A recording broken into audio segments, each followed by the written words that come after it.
Hello guys, இந்த செடிகளை பற்றி யாருக்கெல்லாம் தெரியும்? இந்த செடி வந்து பார்த்திங்கன்னா உடம்புல வந்துட்டு கல் இருக்கிறவங்க இதை வந்துட்டு யூஸ் பண்ணால் நல்லா அரைச்சி உங்களுக்கு வந்துட்டு ஜூஸ் மாதிரி குடித்தோங்கன்னா கல் கரையும்.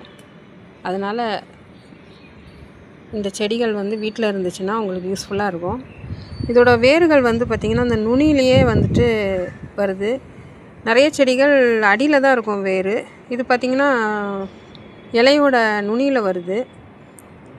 அப்படியே காஞ்சி அப்படிங்க பாருங்கள், அதுலேயே தொங்குது.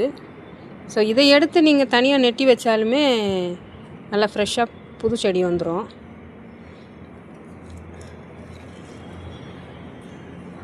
இந்த பாருங்கள். ஸோ இது வந்துட்டு கல் இருக்கிறவங்க அரைச்சி குடிக்கிறதுக்கு யூஸ்ஃபுல்லாக இருக்கும். நீங்களும் இந்த மாதிரி வீட்டில் வச்சுட்டு வளர்த்திங்கன்னா உங்களுக்கு மருத்துவத்துக்கு உங்களுக்கு தேவைப்படும். பிடிச்சிருந்தா லைக் பண்ணுங்கள், ஷேர் பண்ணுங்கள்.